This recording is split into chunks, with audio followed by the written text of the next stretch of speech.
아들의 기일이었습니다. 늘 그렇듯 조용히 봉안당을 찾았어요.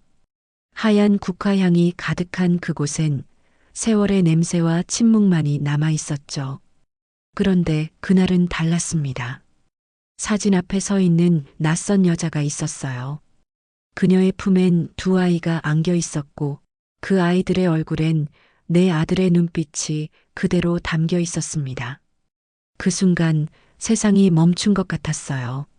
숨이 막히고 오래 묻어둔 기억들이 한꺼번에 밀려왔습니다. 그날 이후 나는 다시 아버지가 되었고 처음으로 인간이 되었습니다. 모든 걸 잃은 뒤에야 알게 됐어요. 사람이 남기는 건 이름도 돈도 아니라는 걸요. 함께 웃던 그 순간이 결국 인생의 전부였다는 걸요. 너는 내 아들이었고 나는 내 아버지였다. 이야기 시작 전 구독과 좋아요를 눌러주세요. 건강한 기운이 함께합니다. 지금부터 이야기 시작하겠습니다. 오늘은 아들의 기일입니다. 해마다 이날이 되면 몸이 먼저 반응합니다. 눈을 뜨는 순간부터 가슴 한쪽이 묵직하게 내려앉고 손끝이 서늘해집니다. 특별히 차가운 날씨도 아닌데 마치 한겨울 강바람이 스며드는 듯 속이 싸늘해집니다. 침대에서 몸을 일으키자마자 달력에 동그라미 쳐져 있는 날짜가 눈에 들어왔습니다. 이제는 숫자만 봐도 제 몸이 기억합니다. 아들이 세상을 떠난 지 7년, 오늘은 그 아이가 떠난 바로 그날입니다. 저는 오늘도 변함없이 봉안당으로 향했습니다. 차 문을 닫는 소리마저 제게는 마치 문상객의 신음처럼 들렸습니다. 도로 위엔 나무의 그림자가 길게 드리워져 있었고 차창에 비치는 하늘은 먹구름도 없이 맑았습니다. 그런데도 제 시야는 늘 흐릿합니다. 마음이 흐릿하면 세상이 어떤 색을 띠더라도 다 뿌옇게만 보입니다. 봉안당으로 가는 길은 오직 이날에만 밟는 길이 아닙니다. 그 길엔 수많은 기억이 깃들어 있습니다. 아들이 어린 시절 제 차 조수석에 앉아 깔깔 웃으며 발을 까딱거리던 모습, 대학 입학하던 날 말없이 뒷좌석에 앉아 있던 모습, 마지막으로 병원으로 향하던 날의 무겁고 정적이던 공기까지. 이 길은 제게 단순한 도로가 아니라 시간의 틈입니다. 잊으려 해도 돌아서려 해도 제 몸은 이 길을 기억하고 있었습니다. 봉안당 입구에 가까워질수록 차창 너머로 보이는 회색 건물의 윤곽이 점점 뚜렷해졌습니다. 멀리서 보면 단정하고 깨끗한 건물이지만 제게 이곳은 늘 차가운 감옥처럼 느껴집니다. 문을 열고 들어서자 특유의 공기가 몸을 감쌌습니다. 조용하고 정제된 냄새, 그러나 왠지 모르게 눅눅하고 차가운 공기, 낡은 향냄새와 섞여 코끝을 간지럽혔습니다. 봉안당 안의 조명은 흰색이지만 제게는 유난히 푸른빛을 띠는 것처럼 보였습니다. 빛은 차갑고 공기는 무겁습니다. 한 걸음씩 걸음을 옮길 때마다 신발 밑창이 바닥을 스치는 소리가 유난히 크게 들렸습니다. 그 소리가 제 심장 고동과 엇박자로 울렸습니다. 그럴수록 아들의 납골함이 있는 저 끝자리가 점점 가까워졌습니다. 저는 조심스럽게 아들의 이름이 적힌 명패 앞에 섰습니다. 작고 네모난 돌판에 새겨진 이름 하나. 하지만 그 이름 하나가 제 삶의 모든 것이었습니다. 손끝으로 이름을 쓸어내리자 마치 오래된 사진을 만지는 것처럼 마음이 저릿해졌습니다. 그 이름은 너무도 익숙했지만 이제는 어디에도 존재하지 않는 이름이기도 했습니다. 잘 지내고 있냐? 저도 모르게 그렇게 속삭였습니다. 이곳에 오면 매번 같은 말이 나옵니다. 이제는 인사처럼 굳어버린 문장입니다. 누구도 대답하지 않지만 그저 이 말을 하지 않으면 오늘 하루를 견딜 수가 없습니다. 제가 살아있는 이유가 아직 있다면 그건 이 말을 전하기 위해서일지도 모릅니다. 봉안당 안은 고요했습니다. 가끔 천장에서 물방울이 떨어지는 소리만이 정적을 깨뜨렸습니다. 어딘가 기계가 돌아가는 낮은 진동음이 바닥을 타고 발끝에 전해졌습니다. 그럴 때마다 제 가슴도 묘하게 떨렸습니다. 그때였습니다. 제 시야 한쪽에 낯선 그림자가 스쳤습니다. 입구 쪽에서 한 여인이 조심스럽게 안으로 들어오고 있었습니다. 그녀는 품에 어린아이 2명을 안고 있었습니다. 작은 쌍둥이였습니다. 검은색 코트 자락 아래로 조그만 손과 발이 삐죽 튀어나와 있었습니다. 아이들은 낯선 공기 때문인지 잔뜩 경계한 얼굴을 하고 있었습니다. 그녀는 천천히 아주 조심스러운 걸음으로 안으로 들어왔습니다. 마치 이곳이 자신의 모든 감정을 쏟아야 하는 장소라는 걸 알고 있는 사람처럼요. 그녀의 얼굴에는 깊은 피로가 서려 있었고 눈가에는 잠 못 이룬 흔적이 보였습니다. 단정하게 묶은 머리카락, 검정색 코트, 그리고 품에 안긴 쌍둥이. 그녀는 저를 힐끔 바라보았습니다. 순간적으로 눈이 마주쳤지만 곧 시선을 떨구었습니다. 그녀는 아들의 명패 앞으로 조심스럽게 다가갔습니다. 발걸음 하나하나에 망설임과 익숙함이 동시에 묻어 있었습니다. 처음 오는 사람이 아니라는 걸 단번에 느낄 수 있었습니다. 그녀는 명패 앞에 무릎을 꿇었습니다. 품에 안긴 아이들 때문에 몸을 완전히 숙이지는 못했지만 그녀의 어깨가 작게 떨리는 것이 보였습니다. 그녀는 아무 소리도 내지 않았습니다. 그러나 곧 어깨가 크게 들썩이더니 묵직한 울음이 흘러나왔습니다. 그 소리는 봉안당 안을 가득 메웠습니다. 작고 조용한 울음이었지만 제 귀에는 천둥처럼 울렸습니다. 마치 제 가슴 어딘가를 정통으로 때리는 듯 했습니다. 그녀의 울음에는 설명할 수 없는 절실함이 담겨 있었습니다. 그건 단순히 누군가를 잃은 슬픔이 아니라 영영 닿을 수 없는 이별의 끝자락에서 터져나오는 울음이었습니다. 그녀의 울음은 제 심장 깊은 곳과 같은 결로 진동했습니다. 제가 7년 전 이곳에서 처음 무너졌던 바로 그 순간의 울음과 똑같았습니다. 그때 제 시선은 자연스럽게 그녀의 품에 안긴 아이들에게 옮겨갔습니다. 작은 쌍둥이였습니다. 또렷한 눈매, 살짝 올라간 입꼬리, 얼굴선을 보는 순간 숨이 턱 막혔습니다. 익숙했습니다. 너무도 익숙했습니다. 그 눈매는 제 아들과 똑같았습니다. 피부의 색감, 눈동자의 깊이, 심지어 눈썹의 모양까지. 이건 단순한 착각이 아닙니다. 마치 제 아들이 어린 시절 제 무릎에 앉아 저를 바라보던 그 모습이 겹쳐 보였습니다. 순간 심장이 덜컥 내려앉는 듯 했습니다. 머릿속이 하얘졌고 손끝이 얼어붙었습니다. 설마라는 생각이 번개처럼 스쳤습니다. 그녀는 눈물을 훔치며 아이들에게 조용히 무언가를 속삭였습니다.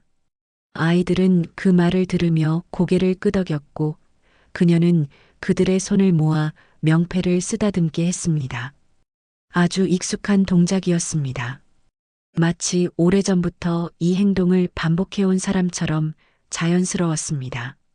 저는 숨소리마저 죽인 채 그 광경을 바라보고 있었습니다. 봉안당 안은 정적이 흘렀고 공기가 얼어붙은 듯 했습니다. 그녀가 명패를 쓰다듬는 손끝에 진심이 고스란히 담겨 있었습니다. 그녀의 손은 떨리지 않았습니다. 그건 단순한 조문이 아니라 사랑하는 이와 대화를 나누는 몸짓이었습니다. 그녀는 사진 속 아들의 얼굴을 오래도록 바라봤습니다.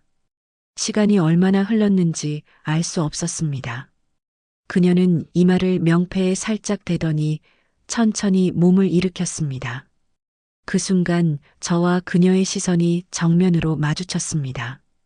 그녀의 눈동자엔 놀라움, 당혹스러움, 두려움, 그리고 죄책감이 뒤섞여 있었습니다. 그 눈빛은 마치 저에게 무언가를 고백하려는 듯 했지만 동시에 숨기려는 듯 했습니다. 저는 그 눈빛에서 수많은 질문을 읽었습니다. 왜 몰랐을까? 이 사람이 누구일까? 왜 아이들이 저렇게 닮았을까? 그녀는 시선을 피하고 품에 아이들을 다시 안았습니다. 그리고 문 쪽으로 천천히 걸어갔습니다. 그녀의 발소리가 봉안당의 정적을 따라 멀어졌습니다.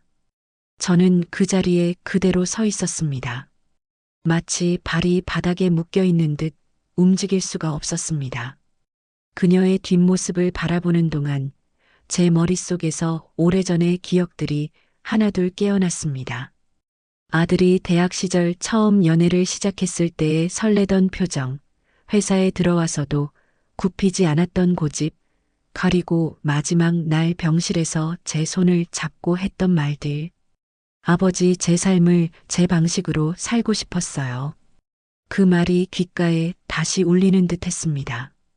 그리고 지금 그가 지키려 했던 삶의 흔적이 이 여인과 아이들 속에 남아있는 것 같았습니다. 이건 우연이 아닐지도 모른다는 생각이 들었습니다.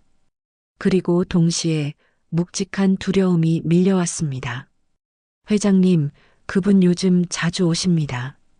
등 뒤에서 관리인 박 씨의 낮고 조심스러운 목소리가 들려왔습니다. 저는 천천히 몸을 돌려 그를 바라봤습니다. 박 씨는 이곳을 수십 년째 지키고 있는 사람입니다. 아들이 떠난 그날도 그는 이곳에 있었습니다.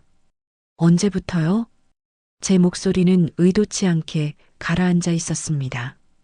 반년쯤 됐습니다. 아이들하고요. 늘 조용히 와서 아드님 납골함만 보고 가십니다. 그의 말이 제 귓속을 파고들었습니다. 반년. 그렇게 오랜 시간 동안 나는 전혀 몰랐습니다. 봉안당 밖으로 나오는 길은 유난히 길게 느껴졌습니다. 햇살은 따뜻했지만 마음은 싸늘하게 식어 있었습니다. 차에 올라 시동을 걸고도 한참 동안 움직이지 않았습니다. 창밖에선 새들이 지저귀고 봄바람이 불고 있었지만 제 안은 얼음장 같았습니다. 머릿속엔 아들의 얼굴과 방금 본 쌍둥이 아이들의 얼굴이 교차하고 있었습니다. 그녀는 누구일까? 왜 내 아들의 명패 앞에서 울고 있었을까? 그리고 왜 그 아이들은 아들과 그렇게 닮아 있었을까? 그 의문이 머릿속을 부수듯 반복되었습니다. 운전대 위에 올린 손이 떨리고 있었습니다. 그날 이후로 제 마음속엔 오래 잠들어 있던 어떤 감정이 서서히 깨어나기 시작했습니다. 단단하게 굳어 있었던 시간의 껍질이 서서히 금이 가는 듯 했습니다. 저는 봉안당을 떠나면서도 계속 뒤를 돌아봤습니다. 마치 다시 그 여인을 볼 수 있을 것만 같았습니다. 하지만 주차장은 텅 비어 있었고 따뜻한 바람만이 제 얼굴을 스쳤습니다. 그날 저는 처음으로 깨달았습니다. 오늘이 단순한 추모의 날이 아니라 또 다른 이야기의 시작이 될 수도 있다는 것을요. 아들의 이름이 새겨진 돌판이 제게 속삭이는 듯 했습니다. 아버지, 이제 진실을 마주해야 해요. 그 목소리가 제 가슴 속에서 울리고 있었습니다. 밤이 깊어질수록 생각이 점점 복잡해졌습니다. 아들의 기일을 치른 날이면 늘 마음이 무겁고 고요해지는 게 평소의 일이었지만 오늘은 달랐습니다. 머릿속이 잔잔하지 않았습니다. 파도처럼 일렁이는 생각들이 멈추지 않았습니다. 그녀의 얼굴, 그리고 그 아이들. 그 익숙한 눈빛이 머릿속을 떠나지 않았습니다.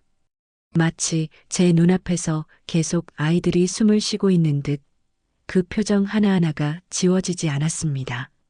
한참 동안 소파에 앉아 천장을 바라보고만 있었습니다. 가만히 누워 있어도, 의자에 기대어도, 아무리 눈을 감아도 그 장면은 뚜렷했습니다.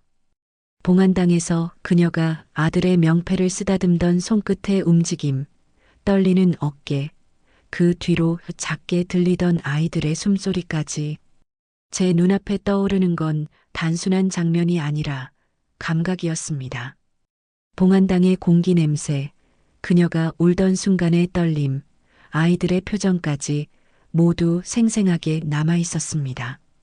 아들의 기일에 매년 느껴왔던 공허감과는 완전히 다른 감정이 제 몸속을 훑고 지나갔습니다. 그건 불안이자 예감이었습니다. 그리고 무엇보다도 부정할 수 없는 낯익음이었습니다.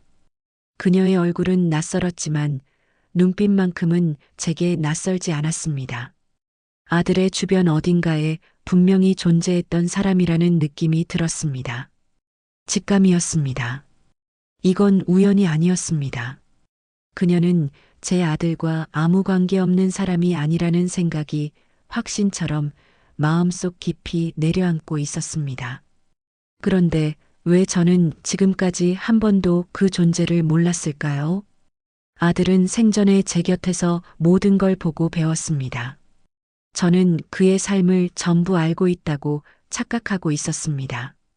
아버지라는 이름으로 그 아이의 모든 걸 꿰뚫고 있다고 생각해 왔습니다. 하지만 지금 이 낯선 여인의 등장만으로도 그 생각이 한순간에 무너지고 있었습니다. 그녀의 눈빛엔 조문객의 기색이 없었습니다. 봉안당에서 누군가를 애도하는 사람의 모습이라기보다는 오래된 약속 앞에 서 있는 사람의 얼굴이었습니다. 그리고 그 품에 안겨 있던 아이들. 그 아이들이 아들을 빼닮았다는 사실이 계속해서 제 머릿속을 찔렀습니다. 이건 단순한 착각이 아니었습니다. 제 안의 본능이 그렇게 말하고 있었습니다. 시계를 보니 자정을 훌쩍 넘기고 있었습니다. 하지만 잠이 오지 않았습니다. 방 안 공기가 서서히 무거워지고 천장의 그림자가 길게 드리워졌습니다.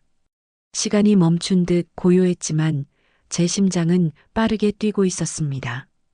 저는 고개를 떨군 채 휴대전화를 집어들었습니다. 손끝이 미세하게 떨리고 있었습니다. 이런 감정은 오랜만이었습니다.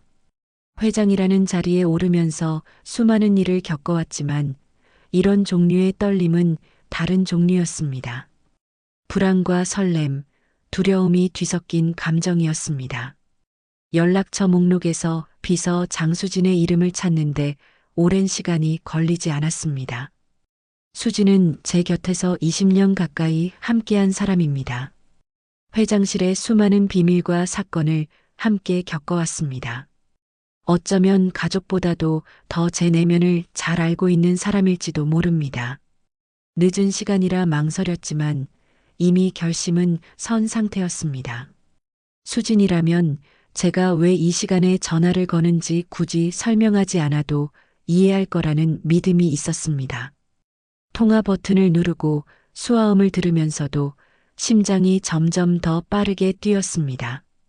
그런 감정이 낯설고 불편했습니다. 회장님, 무슨 일이십니까? 차분하고 안정된 수진의 목소리가 들렸습니다. 그 목소리가 제 흔들리는 마음을 잠시 붙잡아주는 것 같았습니다. 저는 깊은 숨을 내쉬고 나지막하게 말했습니다. 내일 아침 알아봐야 할 사람이 있어. 봉안당에서 마주친 여잔데 쌍둥이를 안고 있었어. 수지는 아무런 질문도 하지 않았습니다. 알겠습니다. 내일 아침에 바로 착수하겠습니다. 짧고 단정한 대답. 언제나처럼 단호했습니다. 전화를 끊자 집안은 다시 정적에 잠겼습니다. 그 정적 속에서 제 심장 소리만 또렷하게 들렸습니다. 창문 밖으로는 잔잔한 빗소리가 흘러들어왔습니다. 그 소리는 이상할 만큼 봉안당의 공기와 겹쳐 들렸습니다. 그녀의 울음소리가 빗소리 사이로 번져나오는 것 같았습니다. 이건 단순한 불길함이 아니라 무언가를 예고하는 소리였습니다. 새벽 내내 잠을 이룰 수 없었습니다. 몇 번이고 몸을 뒤척였고 불을 켰다가 껐다가를 반복했습니다. 시간이 가면 진정될 줄 알았지만 생각은 점점 더 선명해졌습니다. 어쩌면 이건 오래전부터 제 마음 깊숙이 묻어뒀던 무언가가 다시 올라오고 있는 것일지도 모릅니다. 아들이 죽던 날 이후 저는 그 아이의 과거를 의도적으로 외면해 왔습니다. 회사 일에 몰두하면서 일부러 아들의 사생활을 뒤돌아보지 않으려 했습니다. 그건 아버지로서의 회피였습니다. 그 아이가 어떤 생각을 했는지, 누구를 만나고 어떤 삶을 살았는지 돌아볼 용기가 없었습니다. 그래서 이 상황이 더욱 두려웠습니다. 제게 들이닥친 건 타인의 진실이 아니라 제가 외면한 제 아들의 삶이었기 때문입니다. 다음 날 아침은 이상하리만치 느리게 찾아왔습니다. 잿빛 하늘이 구름에 덮여 있었고 창문에 맺힌 물방울이 천천히 흘러내렸습니다. 주방에 앉아 커피를 마셨지만 커피 맛은 아무것도 느껴지지 않았습니다. 신문을 펼쳤지만 한 글자도 읽히지 않았습니다. 어제의 장면이 머릿속에 반복 재생되고 있었습니다. 그녀의 눈빛, 아이들의 눈매, 그리고 제 안에서 점점 자라나는 의심. 내내 무언가에 쫓기듯 앉아만 있었습니다. 시간은 흘러갔지만 마음은 그대로 봉안당에 묶여 있었습니다.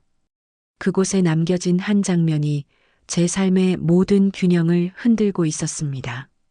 그 여인과 아이들에 대한 생각은 이미 제 의지로 떨칠 수 있는 단계가 아니었습니다. 아침 9시를 조금 넘긴 시각, 수진이 집무실 문을 열고 들어왔습니다. 단정한 차림새, 꼿꼿한 자세, 언제나처럼 흔들림 없는 표정이었습니다. 손에는 두툼한 서류 봉투가 들려 있었습니다. 회장님 말씀하신 분에 대해 조금 알아봤습니다. 그녀의 목소리는 담담했지만 그 한마디가 제 가슴을 쿵 하고 울리게 만들었습니다. 저는 자리에서 몸을 일으켜 그녀의 앞에 앉았습니다. 수지는 봉투를 열어 차분히 서류를 꺼냈습니다. 서류를 제 앞에 펼쳐놓는 순간 심장이 한 번 더 요동쳤습니다. 하얀 종이 위에 인쇄된 이름 세 글자가 선명하게 눈에 들어왔습니다. 정서연. 낯선 이름이었습니다. 하지만 동시에 묘하게 가슴이 덜컥 내려앉는 기분이 들었습니다. 저는 그 이름을 한참 동안 바라보았습니다. 그 이름이 이 낯선 감정의 근원이라는 생각이 들었습니다. 수진이 이어서 보고했습니다. 몇 년 전부터 이 근처에서 살았습니다. 기록은 깨끗합니다.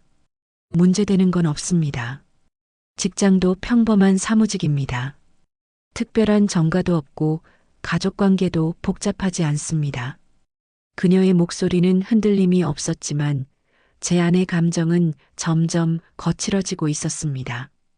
서류를 넘기자 사진 한 장이 나왔습니다. 흑백 프린트된 신분증 사진이었지만 그 얼굴이 봉안당에서 본 바로 그 여인임을 단번에 알 수 있었습니다. 그녀의 눈동자가 흑백 속에서도 제 심장을 파고들었습니다.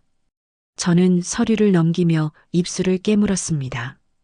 손끝이 서류 모서리를 움켜쥐며 미세하게 떨렸습니다. 출산 기록도 있습니다. 3년 전입니다. 쌍둥이입니다.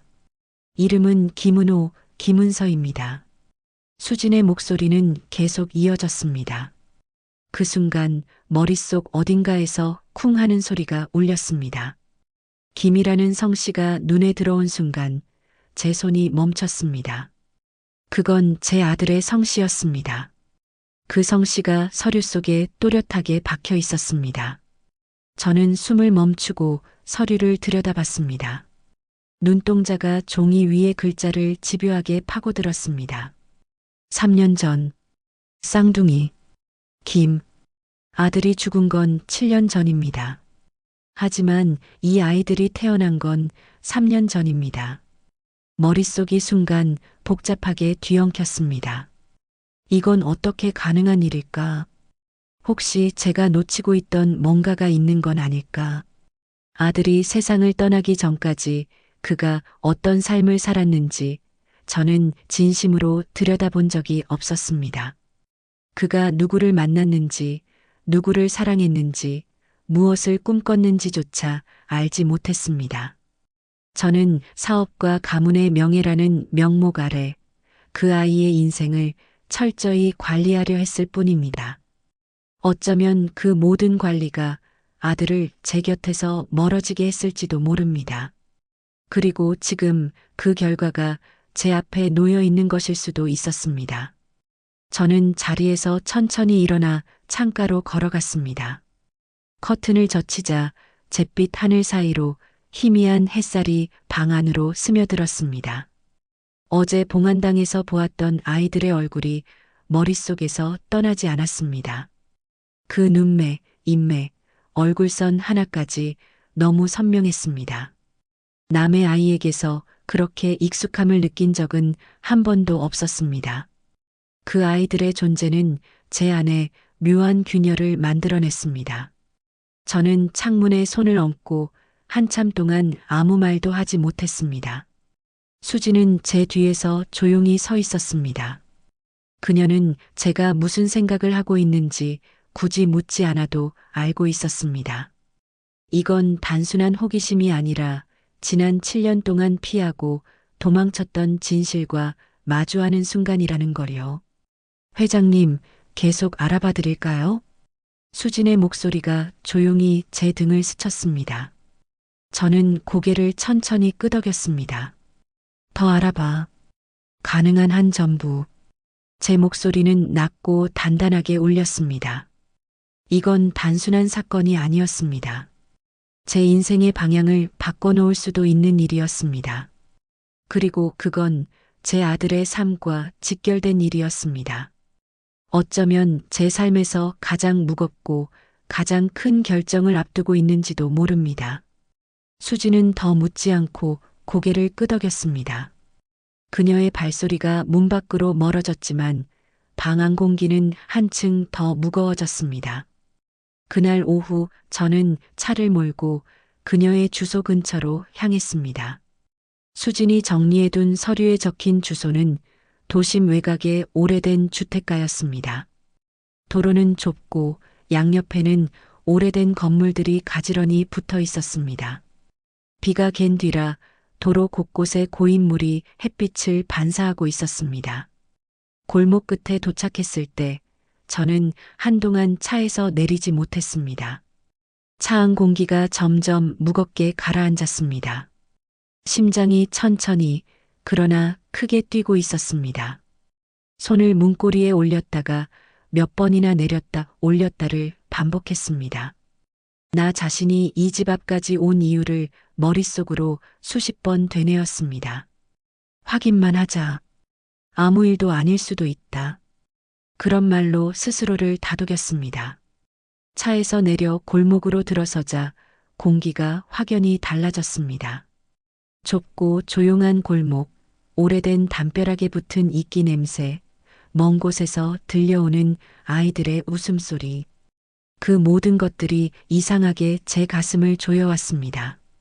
길 끝에 낡은 벽돌집 하나가 보였습니다. 하얀 커튼이 드리워진 창문 너머로 희미한 불빛이 깜빡이고 있었습니다. 그 불빛이 유난히 따뜻해 보였습니다. 하지만 그 따뜻함이 제겐 묘하게 낯설고 불편했습니다. 저는 골목 끝에 멈춰서서 한참 동안 그 집을 바라봤습니다. 단 몇 걸음이면 닿을 수 있는 거리였지만 발걸음은 전혀 움직이지 않았습니다. 마음속에서 두 개의 목소리가 충돌하고 있었습니다. 한쪽에서는 소리쳤습니다. 지금 당장 문을 두드려라. 진실을 확인해야 한다. 다른 한쪽에서는 속삭였습니다. 확인하지 않으면 아직 모든 게 흔적일 뿐이다. 뒤돌아설 수 있는 길이 남아있다. 그 충돌이 제 안에서 큰 파도처럼 번져갔습니다. 심장이 불규칙하게 뛰었고 손끝이 차가워졌습니다. 어제 봉안당에서의 장면이 머릿속에서 파노라마처럼 펼쳐졌습니다. 그녀가 명패를 쓰다듬던 손끝, 쌍둥이의 눈빛, 사진을 바라보던 표정. 그 모든 것이 제 등을 밀고 있었습니다. 하지만 저는 여전히 한 걸음도 앞으로 나아가지 못했습니다. 도연이라는 이름의 회장이 아니라 한 명의 아버지로서 서 있는 제 모습이 너무 작게 느껴졌습니다. 나는 문득 깨달았습니다. 이 길 끝에서 기다리고 있는 건 단순한 정보가 아니라 제 삶을 뒤흔들 진실이라는 거리요. 저는 결국 골목 끝에서 발걸음을 돌렸습니다. 차 문을 열고 들어가자 차 안 공기가 더 싸늘해졌습니다. 창문 너머로 그 집의 불빛이 아득하게 보였습니다. 그 불빛은 아무렇지도 않게 반짝이고 있었지만 제 마음은 거센 파도 위에 서 있는 것처럼 흔들리고 있었습니다. 그날 밤 집에 돌아와서도 그 불빛이 머릿속에서 지워지지 않았습니다. 아들이 떠난 후로 단 한 번도 이런 감정을 느껴본 적이 없었습니다. 7년 동안 철저히 외면하고 묻어두었던 시간들이 서서히 제 등을 떠밀고 있었습니다. 진실이란 건 그렇게 조용히 그러나 집요하게 다가오는 법이니까요. 그리고 저는 어쩔 수 없이 느꼈습니다. 이건 이제 피할 수 없는 일이라는 것을요. 누군가의 삶이 아니라 바로 제 삶의 진실이 제 눈앞에 나타난 것이라는 걸요. 이상하게도 그날 이후부터 제 일상이 조금씩 흔들리기 시작했습니다. 겉으로 보기엔 아무 일도 일어나지 않은 것처럼 평소와 다름없이 회장실에 앉아 있었습니다. 사무실의 공기, 서류 더미, 직원들의 표정, 모든 것이 똑같았습니다. 그러나 제 안에서는 모든 게 변해버린 것처럼 느껴졌습니다. 책상 위에 정갈하게 놓인 서류와 펜, 깔끔하게 정리된 일정표, 나를 기다리는 비서진의 시선까지 이 익숙한 풍경이 어쩐지 낯설게 다가왔습니다. 회의 중에도 집중이 되지 않았습니다. 사람들의 목소리는 물속에서 들리는 것처럼 멀게 느껴졌고 시선은 자꾸만 창밖으로 향했습니다. 몇 년 동안 한치의 흐트러짐 없이 살아온 제가 이런 식으로 중심을 잃는 건 처음이었습니다. 그만큼 그 여인과 그 아이들이 남긴 파문이 컸습니다. 회장님, 괜찮으십니까? 오랫동안 함께 일한 비서 수진의 목소리가 들렸습니다. 그녀는 제가 단 한 번 눈빛만 달라져도 알아챌 만큼 가까이서 오랜 세월을 함께해온 사람이었습니다. 저는 짧게 고개만 끄덕였고 그 이상 아무 말도 하지 않았습니다. 입을 여는 순간 내 안에 쌓여있는 생각들이 모두 터져나올 것만 같았습니다. 수십 년 동안 한자리에서 버텨온 사람의 모습이 아니라 한 아버지로서 휘청거리는 제 모습을 들킬까 두려웠습니다. 손끝으로 펜을 만지작거렸습니다. 차가운 펜촉이 손에 닿았는데도 감각이 묘하게 둔했습니다. 머릿속이 온통 그날 봉안당에서 본 장면으로 뒤덮여 있었기 때문입니다. 그 여인의 얼굴, 그리고 아들과 똑같은 눈빛을 가진 그 쌍둥이 아이들. 며칠이 지나면서 회사 안에도 묘한 공기가 퍼지기 시작했습니다. 언제나처럼 출근했고 정장을 입었고 회의에도 참여했습니다. 하지만 제 표정과 말투는 분명 예전과 달랐습니다. 이사회실의 공기는 제 기류를 그대로 반영했습니다. 오랫동안 저를 지켜본 임원들은 말은 안 했지만 눈빛이 말하고 있었습니다. 무언가 달라졌다. 이 작은 변화는 결국 균열의 시작이었습니다. 큰 조직일수록, 오래된 가문일수록 이런 미세한 파동은 빠르게 퍼집니다. 마치 고요한 연못에 돌을 던졌을 때 생기는 물결처럼요. 저는 그걸 너무 잘 알고 있었지만 이상하게도 그 파문을 막을 생각이 들지 않았습니다. 그만큼 제 머릿속이 다른 곳에 가 있었기 때문입니다. 수지는 이 변화를 가장 먼저 알아챈 사람이었습니다. 20년이라는 시간은 짧지 않습니다. 그녀는 제가 숨을 들이마시는 방식만 봐도 마음 상태를 읽어내는 사람이었습니다. 저는 어떤 말도 하지 않았지만 수지는 조용히 자료를 모으기 시작했습니다. 제가 직접 지시하지 않았음에도 제 마음이 어디에 가 있는지 그녀는 이미 알고 있었습니다. 어느 날 오후 서류 더미 한쪽에 정서연에 대한 추가 자료가 가지런히 놓여 있었습니다. 그녀는 아무 말도 하지 않았습니다.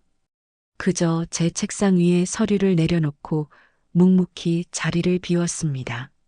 저는 한참 동안 서류를 바라보다가 마침내 손을 뻗었습니다. 손끝이 미세하게 떨리고 있었습니다. 서류의 첫 장을 넘기는 순간 심장이 천천히 조여들기 시작했습니다.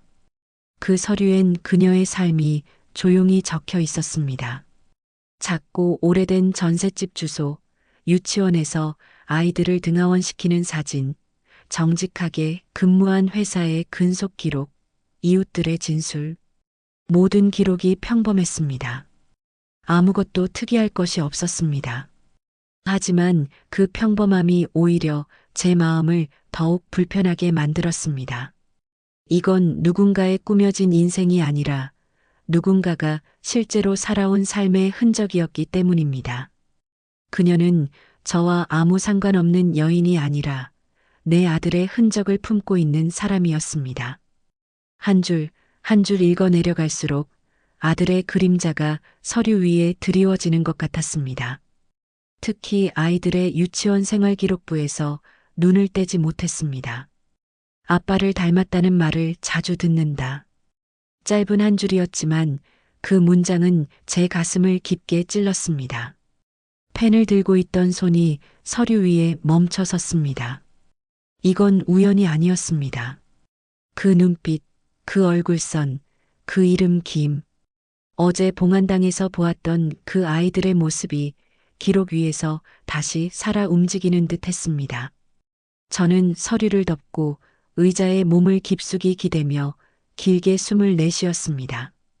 가슴 한가운데에 무겁게 자리 잡은 돌덩이가 점점 커지고 있었습니다. 7년 동안 단단히 봉인해온 감정의 문이 서서히 열리는 소리가 들리는 듯 했습니다. 그 문 너머엔 제가 외면해온 진실이 기다리고 있었습니다. 시간이 지날수록 그 균열은 점점 커졌습니다. 이제는 제 마음속의 파문이 회사 안으로 번지고 있었습니다. 오랜 시간 제 곁에서 일한 사람들일수록 그걸 더 빨리 느꼈습니다. 특히 재무 담당이자 제 조카인 승우가 제 변화를 가장 먼저 감지했습니다. 삼촌, 요즘 무슨 일 있으세요? 회의 때도 자주 멍하시던데요. 그의 말투는 가볍게 들렸지만 그 속에 깔린 의도는 분명했습니다. 그 아이는 어릴 때부터 상황을 읽는데 능했습니다.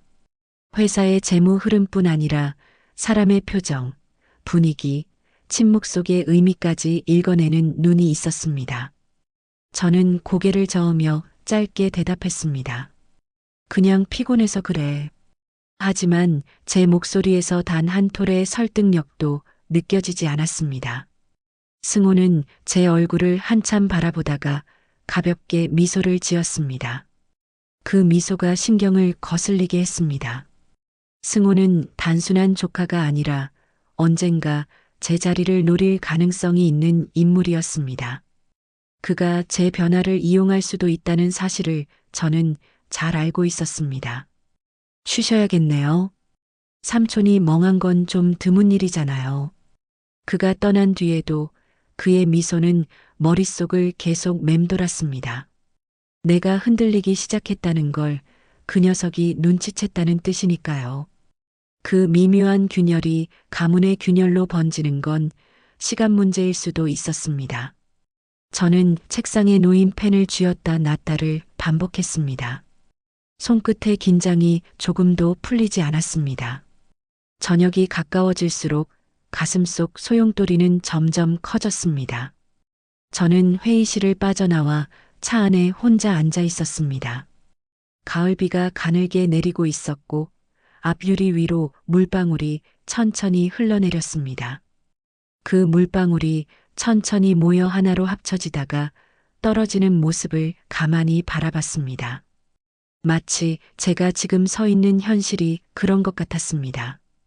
작은 균열이 하나둘 생기다가 결국은 큰 물줄기로 쏟아져 내릴 것 같은 불길한 예감. 그때 오래전 아들의 병실 창문이 떠올랐습니다. 마지막으로 제 손을 잡고 했던 말. 아버지, 저도 제 인생이 있었어요. 그 목소리가 귓가에 생생하게 울렸습니다. 그땐 그 말의 무게를 이해하지 못했습니다. 지금은 그 문장이 칼날처럼 제 가슴을 베어내고 있었습니다. 휴대전화가 진동했습니다. 수진이었습니다. 그녀의 목소리는 여느 때처럼 낮고 단단했습니다. 회장님, 한 가지 더 보고 드릴 게 있습니다. 뭔데? 정서연 씨, 7년 전 병원에 자주 드나든 기록이 있습니다. 아드님이 입원했던 병원과 같습니다. 그 말이 떨어지는 순간 등골을 타고 서늘한 기운이 흘렀습니다. 확실해? 정확한 사유는 아직 파악 중입니다. 하지만 입원 기간과 정서연 씨의 출입 기록이 겹칩니다. 단순한 우연은 아닌 것 같습니다. 그 말을 듣는 동안 손에 쥔 전화기가 식어갔습니다. 심장이 느리게 그러나 묵직하게 내려앉았습니다. 숨을 내쉬는 것조차 버겁게 느껴졌습니다. 그녀가 그 병원에 있었다는 건 아들과 아무 관련 없는 사람이 아니라는 뜻이었습니다. 저는 의자에 등을 기댄 채 천천히 눈을 감았습니다. 하얀 병원 복도의 조명이 다시 떠올랐습니다. 그 복도 끝 어딘가에 아들이 그녀와 나란히 서 있는 모습이 그려졌습니다. 제가 알지 못했던 시간, 제가 알지 못했던 관계, 그리고 제가 외면한 삶의 한 부분, 그 그림이 머릿속에서 점점 더 선명해졌습니다. 숨이 막히는 듯한 압박감이 가슴을 조여왔습니다. 이건 이제 더 이상 추측이 아니라 진실의 형태로 다가오고 있었습니다. 저는 눈을 뜨고 천천히 천장을 바라봤습니다. 흔들리는 조명빛이 마치 제 인생의 균열을 따라 흘러내리는 듯 보였습니다. 밤이 깊어지자 결국 집으로 돌아왔습니다. 거실 불은 켜지지 않은 채였습니다. 어둠 속에서 소파에 몸을 기대자 냉장고의 진동음만이 유일하게 귓가를 울렸습니다. 그 고요함 속에서 오히려 생각은 더 선명해졌습니다. 아들의 방 앞에 섰습니다. 7년 동안 문을 열지 않은 채 그대로 두었던 방. 그 앞에 서 있는 것만으로도 심장이 요동쳤습니다. 손잡이를 잡자 차가운 금속이 손끝에 스며들었습니다. 문을 천천히 열자 오래된 공기가 느릿하게 흘러나왔습니다. 어릴 적 아들이 쓰던 책상, 침대, 벽에 붙어 있는 사진들이 그대로였습니다. 시간이 그 방만 빼고 멈춰 있었던 것 같았습니다. 책상 위에는 대학 시절 찍은 사진이 그대로 놓여 있었습니다. 아들이 친구들과 어깨동무를 하고 활짝 웃고 있는 사진. 그 옆엔 병원에서 찍은 사진 한 장이 있었습니다. 치료 중이던 아들이 침대에 앉아 책을 읽고 있었고 그 옆에 흐릿하게 찍힌 실루엣 하나가 있었습니다. 사진이 흔들려 얼굴은 보이지 않았지만 묘하게 낯익은 그림자였습니다. 그 실루엣이 어제 본 정서연의 뒷모습과 겹쳐졌습니다.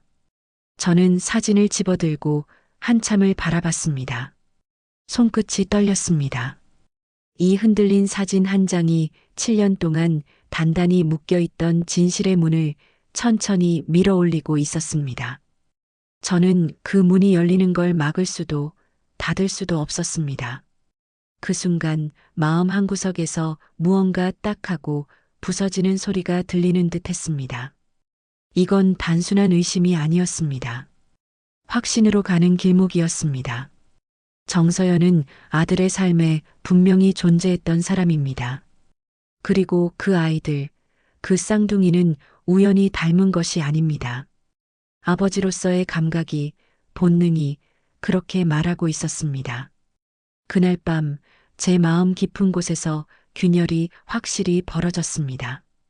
그 균열은 피할 수 없는 진실을 향해 서서히 넓어지고 있었습니다. 그리고 저는 알고 있었습니다. 이 균열은 곧 가문 전체를 뒤흔들 파도가 될 것이라는 거리요. 그리고 그 파도는 이제 돌이킬 수 없는 방향으로 흐르고 있었습니다. 오전의 공기가 묘하게 차가웠습니다. 햇살은 부드럽게 비추고 있었지만 제 안의 온도는 여전히 겨울이었습니다. 차 안 히터를 켜놓았는데도 손끝이 식어가더군요. 와이퍼가 천천히 움직이며 이슬을 쓸어내렸고 그 움직임이 마치 제 심장 박동과 같은 속도로 느껴졌습니다. 한번 크게 숨을 들이마셨지만 그 공기 속에는 이상한 긴장감이 묻어 있었습니다. 오늘은 어쩌면 내 인생의 방향이 완전히 바뀌어 버릴지도 모르는 날이었습니다. 운전석에 앉아 손목 시계를 여러 번 쳐다봤습니다. 시간은 흐르고 있었지만 제 마음속 시계는 멈춘 듯 느리게 흘러가고 있었습니다. 차 안거울에 비친 제 얼굴은 평소보다 훨씬 늙어 보였습니다. 눈가의 주름은 더 깊어져 있었고 입가의 굳은 선은 저 자신조차 낯설게 만들었습니다. 평생 회장으로 남의 시선을 의식하며 살아온 사람의 얼굴이었지만 오늘만큼은 그 어떤 직함도 제겐 방패가 되지 못했습니다. 그저 한 아버지로서의 얼굴이 되어가고 있었습니다. 차 문을 열자 싸늘한 바람이 얼굴을 스쳤습니다. 바람 속에는 먼지와 낡은 골목의 냄새가 섞여 있었습니다. 그 냄새가 이상하게 익숙했습니다. 예전에 아들과 함께 살던 집 근처의 냄새와 닮아 있었습니다. 아들이 어릴 적 뛰놀던 시간, 함께 장을 보러 갔던 좁은 골목의 공기, 그리고 아침마다 손잡고 등교하던 그 길의 감촉이 희미하게 되살아났습니다. 그 기억이 발끝을 붙잡는 듯 했지만 저는 멈추지 않았습니다. 이제는 도망칠 수 없다는 걸 너무 잘 알고 있었으니까요. 골목 끝 그 집이 보였습니다. 하얀 담장 위로 가을 햇살이 흘러내리고 있었습니다. 작은 창문에는 커튼이 반쯤 닫혀 있었고 그 사이로 따스한 빛이 새어나오고 있었습니다. 빛의 색이 이상하게 따뜻했습니다. 마치 여기엔 누군가의 삶이 있다고 말하는 듯 했습니다. 집 앞까지 걸어가자 발자국 소리가 낯설게 크게 들렸습니다. 조용한 골목 안에서 제 존재가 유난히 도드라져 보였습니다. 그리고 문 앞에 섰습니다. 그 순간 제 심장은 마치 오랜 잠에서 깨어난 짐승처럼 요동치기 시작했습니다. 그 문 뒤에는 제가 외면해온 세월의 진실이 기다리고 있었습니다. 그리고 아들의 흔적, 그 모든 것이 손을 들어 초인종을 누르려다 말고 한동안 멈춰 섰습니다. 손끝이 살짝 떨렸습니다. 문득 지난 병원 복도가 떠올랐습니다. 하얀 형광등 아래에서 아들이 제 손을 잡고 했던 마지막 말. 아버지, 저도 제 인생이 있었어요. 그 말이 머릿속을 맴돌았습니다. 그가 말한 인생이 바로 이 문 안에 있었던 건 아닐까? 그때의 제 무관심과 냉정함이 지금 제 앞에 이 문으로 돌아온 건 아닐까? 숨을 한번 크게 내쉬었습니다. 이제는 피할 수 없었습니다. 손끝으로 버튼을 눌렀습니다. 띡! 벨소리가 울리는 그 짧은 순간이 마치 제 인생의 한 페이지가 넘어가는 소리처럼 들렸습니다. 내려앉은 정적 속에서 안쪽에서 미세한 발소리가 들려왔습니다. 탁, 탁, 탁. 작은 슬리퍼가 바닥을 스치는 소리였습니다. 점점 가까워지더니 문 손잡이가 천천히 움직였습니다. 문이 열리며 햇살이 안쪽에서 터져 나오듯 퍼졌습니다. 그녀가 서 있었습니다. 정서연. 봉안당에서 봤던 바로 그 여인. 흐트러진 머리카락, 맨 얼굴, 그리고 그 눈. 7년 전 아들을 처음 병원에 데려갔을 때 침대 옆에서 저를 바라보던 간호사의 눈빛과 닮아 있었습니다. 순간 시간의 흐름이 끊긴 듯 했습니다. 공기마저 멈춰 있는 것 같았습니다. 그녀의 눈이 커졌습니다. 놀람 그리고 말로 표현할 수 없는 무언가가 그 눈동자 속에서 흔들렸습니다. 숨을 내쉬는 소리 하나조차 크게 느껴졌습니다. 그녀의 어깨가 미세하게 떨렸습니다. 저는 아무 말도 하지 못했습니다. 목이 막혀서가 아니라 무슨 말을 꺼내야 할지 몰랐기 때문입니다. 그저 그녀를 바라보았습니다. 그녀 역시 저를 바라보고 있었습니다. 오셨네요. 그녀의 목소리가 아주 조용히 그러나 분명하게 흘러나왔습니다. 그 짧은 한마디에 담긴 수많은 감정들이 공기를 흔들었습니다. 두려움, 체념, 그리고 오랜 기다림이 뒤섞인 목소리였습니다. 그녀는 이 순간이 언젠가는 올 거라는 걸 알고 있었던 사람의 얼굴이었습니다. 저는 그 표정을 보는 순간 이해했습니다. 이건 우연이 아니라 필연이라는 걸. 그때 안쪽에서 아이들의 목소리가 들려왔습니다. 엄마, 누구야? 그 말이 끝나기도 전에 두 아이가 현관 쪽으로 달려왔습니다. 그녀의 어깨가 움찔했습니다. 아이들의 발소리가 가볍게 튀어오르며 제게 다가왔습니다. 문틈 사이로 아이들의 얼굴이 보였고 그들의 눈이 제 눈과 마주쳤습니다. 순간 제 심장이 멎는 것 같았습니다. 그 아이들, 정확히 제 아들의 어린 시절과 똑같았습니다. 눈의 모양, 인매, 웃을 때 살짝 올라가는 볼의 형태까지. 그건 단순한 닮음이 아니었습니다. 핏줄의 본능이었습니다. 혈관이 얼어붙은 듯 차가워졌고 동시에 심장이 뜨겁게 뛰었습니다. 숨을 고르려 했지만 공기가 가슴으로 들어오지 않았습니다. 그저 그들을 바라보는 것만으로도 아들의 웃음소리가 귓가를 맴돌았습니다. 아버지, 사진 좀 찍어요. 그가 웃으며 부르던 그 순간이 겹쳐졌습니다. 그녀가 조용히 아이들의 어깨를 감쌌습니다. 안으로 들어가 있어. 아이들은 순순히 고개를 끄덕이고 안쪽으로 들어갔습니다. 그러나 그 짧은 순간 그들의 눈빛이 제 마음을 완전히 무너뜨렸습니다. 그녀의 손끝이 떨리고 있었습니다. 저는 한 걸음 앞으로 내디뎠습니다. 얘기 좀 할 수 있을까? 목소리는 낮고 거칠었고 제 감정을 다 감추지 못했습니다. 그녀는 짧게 숨을 들이마시더니 고개를 끄덕였습니다. 네, 들어오세요.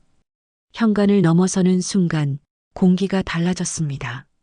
집안의 온도, 공기의 밀도, 그리고 냄새까지 모든 게 따뜻했습니다. 식탁 위엔 아직 식지 않은 죽그릇 2개가 놓여 있었고 거실 한켠엔 장난감들이 흩어져 있었습니다. 사진 액자 속엔 아이들이 웃고 있었고 그 뒤편엔 정서연이 환하게 미소 짓고 있었습니다. 그 사진을 보는 순간 숨이 멎는 듯 했습니다. 아들의 젊은 시절 사진과 너무 닮아 있었습니다. 그녀가 그 사진을 액자에 넣는 손길을 상상하자 가슴이 저릿하게 아팠습니다. 그녀는 조용히 차를 내왔습니다. 찻잔이 테이블 위에 내려앉는 소리가 묘하게 크게 들렸습니다. 그녀의 손끝은 여전히 조금 떨리고 있었습니다. 저는 아무 말도 하지 않은 채 찻잔의 김이 흩어지는 걸 바라봤습니다. 한참이 지나서야 그녀가 조심스럽게 입을 열었습니다. 그날 봉안당에서 보셨죠? 그래. 사실 그날 이후로 언젠가 오실 줄 알았어요. 그녀는 제 얼굴을 똑바로 바라봤습니다. 그 눈빛에는 거짓이 없었습니다. 그리고 이상하게도 그 진심이 제 마음을 더 흔들었습니다. 저 아이들은 제 입술이 말을 이어가지 못했습니다. 그녀는 조용히 고개를 끄덕였습니다. 네, 아드님 아이들이에요. 순간 세상이 멈춘 듯 했습니다. 온몸에서 힘이 빠져나갔습니다. 손끝이 차가워졌습니다. 그리고 이상하게도 눈물이 나오지 않았습니다. 눈물 대신 심장 한가운데가 조용히 무너져 내리는 느낌이었습니다. 그녀의 목소리가 멀리서 들려왔습니다. 그 사람 마지막까지 회장님 걱정 많이 했어요. 그 말이 제게 칼처럼 꽂혔습니다. 숨을 들이쉬는 것조차 힘들었습니다. 아들의 마지막 순간 저는 그의 곁에 없었습니다. 그런데 그가 제 걱정을 했다는 사실이 제 모든 자존심을 산산이 부숴버렸습니다. 그녀는 고개를 숙였고 저도 아무 말 없이 찻잔을 바라봤습니다. 차 위로 김이 천천히 흩어졌습니다. 그 연기가 마치 과거와 현재를 연결하는 다리처럼 느껴졌습니다. 저는 조용히 입을 열었습니다. 그 아이들에게 내가 어떤 사람인지 말해줬나? 그녀는 잠시 침묵하다가 고개를 저었습니다. 아니요. 아직은요. 왜? 그 아이들이 아버지를 사랑했으면 좋겠어요. 미움이나 원망이 아니라 진짜 사랑으로요. 그녀의 대답은 짧았지만 그 안에 담긴 마음은 깊었습니다. 그 말에 제 안에 무언가가 완전히 무너졌습니다. 회장으로서 쌓아온 자존심, 체면, 명예. 그 모든 게 아무 의미 없다는 걸 그제야 깨달았습니다. 그녀는 아들을 사랑했고 그 아이들을 지켜냈습니다. 그리고 지금 제 아들이 남긴 그 생명을 내 앞에 보여주고 있었습니다. 그 사실만으로도 충분했습니다. 아이들이 웃으며 거실로 뛰어들어왔습니다. 엄마, 우리 그림 보여줄래? 그녀는 살짝 미소를 지었습니다. 아이들이 내민 그림 속에는 한 남자와 여자가 함께 서 있었습니다. 그리고 그 옆에 두 아이가 손을 잡고 있었습니다. 그 그림의 남자는 놀랍게도 제 얼굴과 닮아 있었습니다. 그때 저는 알았습니다. 아들은 떠났지만 그의 삶은 이 아이들 안에서 여전히 이어지고 있다는 걸요. 그리고 그 순간 제 마음속에서 무언가가 조용히 바뀌었습니다. 이제는 외면할 수 없다는 걸, 이 아이들과 그녀를 지키는 일이야말로 내가 남은 삶에서 해야 할 유일한 일이라는 걸요. 그날 그 집을 나서며 하늘을 올려다봤습니다. 햇살이 따뜻했습니다. 그리고 이상하게도 눈가가 젖어 있었습니다. 눈물이 아니라 해방감이었습니다. 오랜 시간 묶여있던 죄책감이 비로소 녹아내리는 듯 했습니다. 저는 조용히 속삭였습니다. 이제야 내가 남긴 걸 볼 수 있겠구나. 이날 제 인생의 모든 방향이 바뀌었습니다. 아버지로서의 죄와 용서, 그리고 새로운 시작이 그녀와 그 아이들 앞에서 천천히 열리기 시작했습니다. 그리고 저는 알고 있었습니다. 이 만남은 단순한 우연이 아니라 인생이 마지막으로 제게 준 두 번째 기회라는 걸요. 창문을 통해 들어오는 새벽 공기가 오늘따라 이상하게 무겁게 느껴졌어요. 도시는 언제나처럼 잠들어 있었고 도로 위 가로등 불빛이 차창에 부딪혀 반사되고 있었습니다. 매일 이 시간에 보는 풍경이지만 오늘은 그 익숙한 불빛마저 낯설었어요. 차갑게 내리쬐는 새벽의 공기 속에서 제 심장도 함께 식어가는 것 같았습니다. 책상 위에는 전날 밤까지 검토했던 서류들이 그대로 흩어져 있었습니다. 계약서, 투자보고서, 그리고 수십 년간 제가 지켜왔던 이 회사를 상징하는 문서들이었죠. 늘 정리되어 있어야 하는 책상인데 오늘은 이상하게 손을 대고 싶지 않았습니다. 서류에 적힌 숫자들이 더 이상 의미를 갖지 못했어요. 눈을 떼려 해도 자꾸 머릿속으로 다른 장면이 겹쳤습니다. 어제 저녁 초인종이 울리던 순간이었습니다. 문을 열었을 때 정서연이 서 있었습니다. 그녀의 눈빛은 여전히 단정했지만 그 뒤에 서 있던 두 아이의 눈을 보는 순간 숨이 막혔어요. 그 아이들의 얼굴엔 제 아들의 마지막 눈빛이 그대로 담겨 있었습니다. 7년 전 병원 복도에서 저를 바라보던 그 눈빛이요. 그때처럼 심장이 철렁 내려앉고 손끝이 떨렸습니다. 시간이 그대로 되감기는 기분이 들었어요. 의자에 몸을 기대자 가죽이 미세하게 삐걱거렸습니다. 이 의자는 수십 년 동안 제 세상을 버텨온 자리였습니다. 하지만 오늘은 이상하게도 이 자리조차 제 것이 아닌 듯 느껴졌어요. 세상 모든 것들이 저를 밀어내고 있다는 생각이 들었습니다. 그 순간 병원 복도의 냄새가 다시 머릿속을 스쳤습니다. 형광등 아래로 길게 늘어진 그림자, 하얀 벽, 그곳에 앉아있던 아들의 모습. 얼굴은 초췌했지만 눈빛은 단단했어요. 제가 다가가자 그 아이가 조용히 말했죠. 아버지.